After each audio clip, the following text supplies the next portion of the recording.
FHS season tickets.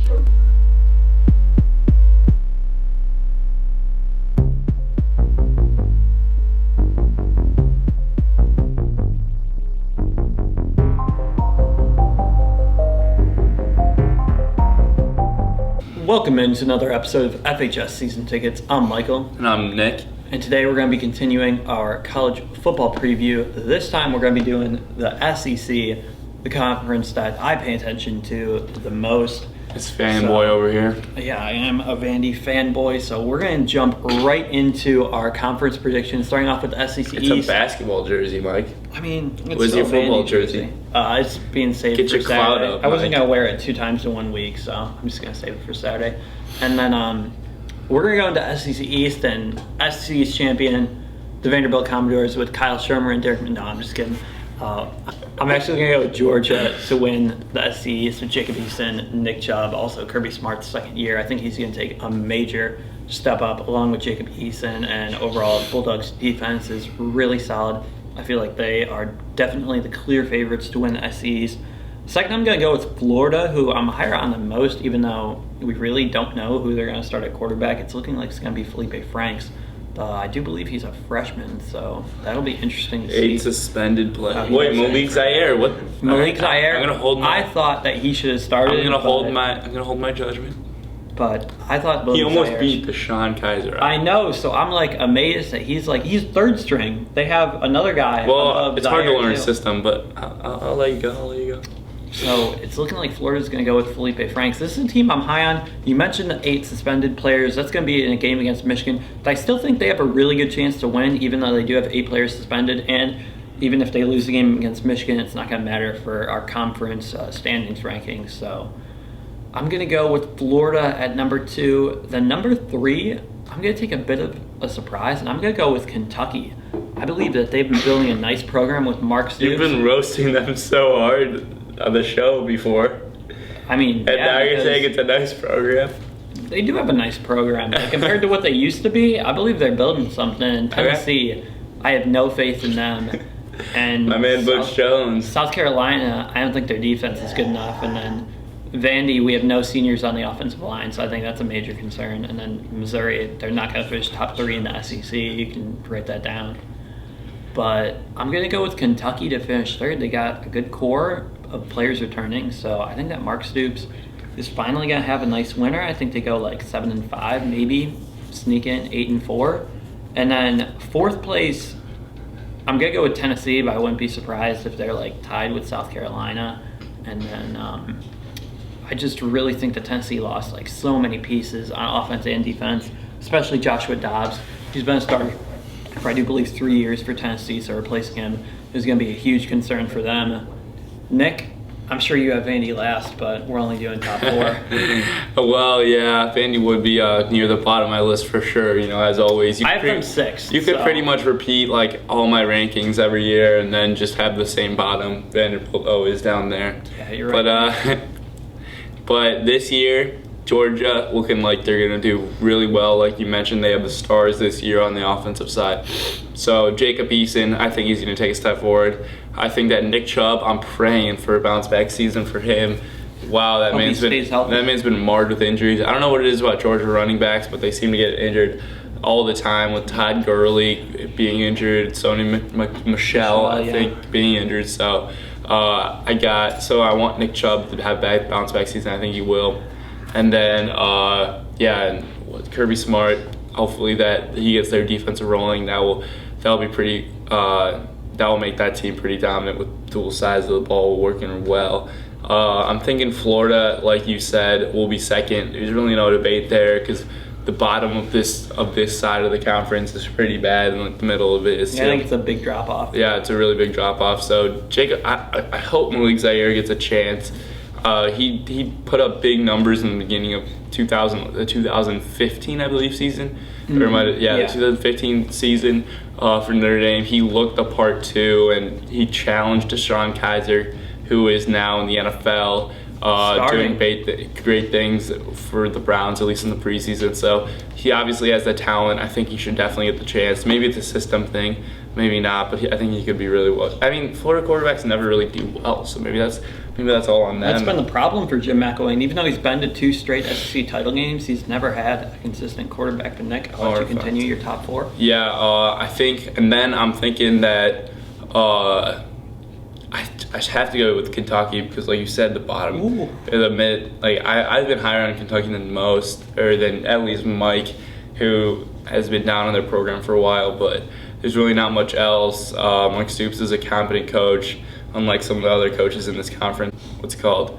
So Kentucky definitely third on my list. Then 4th, I'm gonna go with South Carolina. That's a bold prediction, leaving Tennessee out of the top 4. Tennessee, they're losing Alvin Kamara, who's doing really well in the NFL, and Josh Dobbs.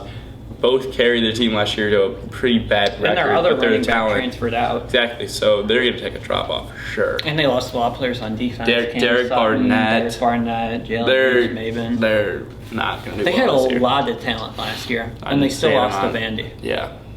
That's bad. So you know Butch Jones can't coach. So Nick, he was a god at Cincinnati. I know you left Vandy outside your top 4, but since they're my team, we'll talk about them for a minute. What would you say your expectations are from my Vanderbilt Commodores this year? You should ask me what that's like asking me what my expectations are about like Indiana or something. They're not gonna do well, folks. I'm sorry. They're gonna be like 4 and whatever. 4 and 8. They're gonna be 4 and 8, probably lower. They're just gonna be trash. Like, I'm sorry. Wow. They're losing their best linebacker, best player on defense, a middle linebacker, important best position. Player in a long time. And that's all I'm really gonna talk about on their name. Like, I can't really talk about a below average team. Yeah, I have some concerns about the Vandy team. I think Derek Mason has brought us into a formidable SEC team, but with no seniors on the offensive line, I think that's a big concern. But we do have Ralph Webb back for a 4th year as starting offensive running back. He's going to finish top 5 in the SEC in career rushing yards, so you can laugh and clap all you want, but Ralph Webb, the savior. His career stats are going to be as good, if not better, than almost every SEC running back in history. What about his career wins? Healthy. How will those carry a team as a running back. Oh, so why you mentioned him? That's even more impressive. Without a great quarterback and losing. No, it's not. It just means he got the ball a lot. Now we'll get into the SEC West, and everybody knows Alabama is the team to beat. Nick, before we go into our SEC West predictions, do you think Alabama makes the playoff this year? Yes or no? Yes.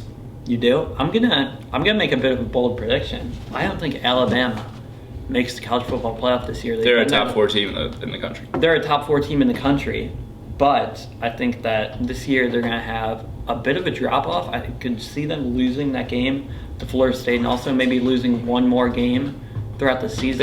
They won't lose the start of the season. They own the beginning of the season. And not as much as it seems like some of Nick Saban's other teams have kind of struggled. It's just been recently where they've been just dominating teams. You want to make a bet on it? No, I would give Florida State a 40% chance to win. Oh yeah. So I'm still picking out. So with a win in your belt, you're saying that you don't think they will make the playoff with a win over Florida State, and a win and probably winning 9 other games other than that. So going 10-2. If they go 10-2, they won't be in the SEC title game because they'd have 2 conference losses, and you'd assume one of those are 2, either Auburn or LSU, and one of those teams would win the SEC West. And I think if they don't win the SEC West, they're not going to make the college football playoff despite a win over Florida State. I think it's either going to be 11-1. They also had 14 defensive special teams touchdowns last year. I think that goes way down this year. They just graduated so many people on defense. Obviously, they're reloaded, as always Alabama is. Every year they graduate from talent. I think they're a top 2 talent team in the country, but I think they've just gone so long without having a lot of really bad luck in terms of injuries or just losing close games, stuff like that. So I think this year, even though they will be a top 2 talent team in the country, or you could argue 3rd with Ohio State and Florida State, but I don't think they're going to make the college football playoff this year. I could be wrong. They could go undefeated, win national title. It's very possible, but I'm going to go against Alabama.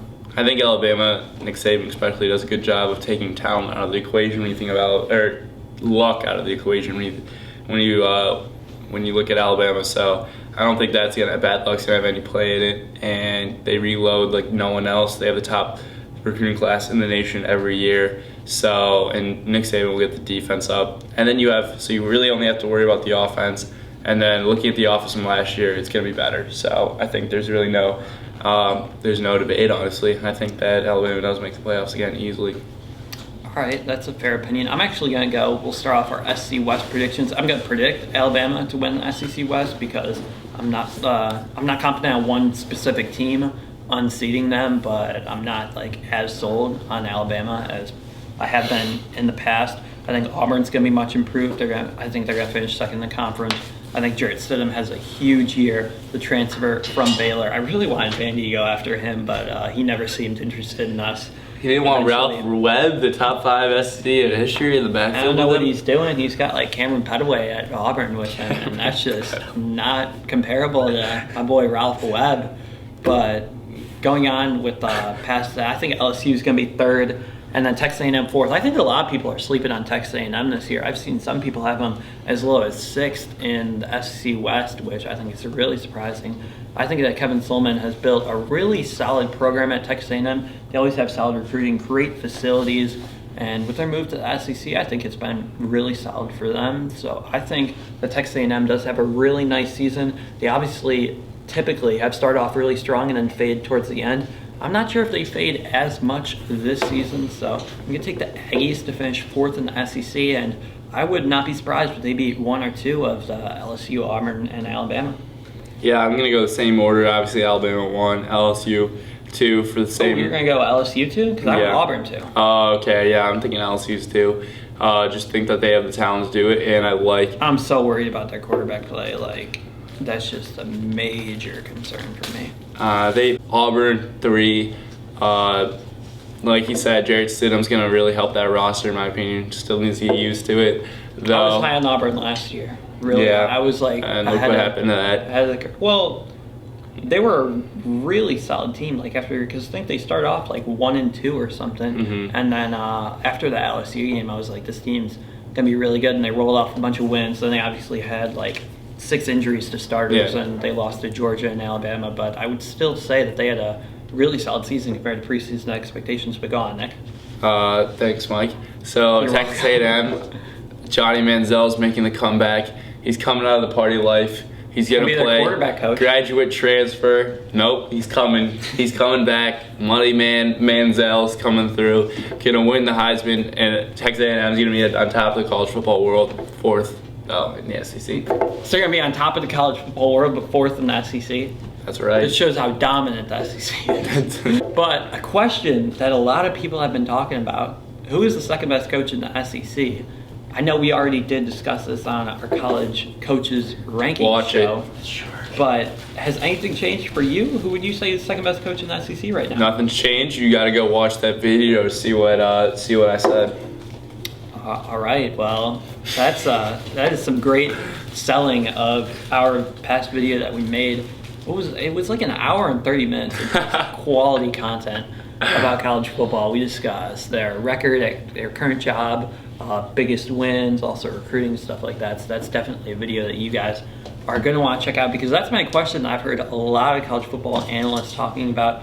Got guys like Gus Malzahn, also Kevin Sullivan, and Kirby Smart, and a guy named Nick Saban in Alabama. Nick Saban's one, but we're talking about the second best coach in the SEC, okay. And also Jim McElwain. So definitely go check out that Muschamp, don't sleep on him.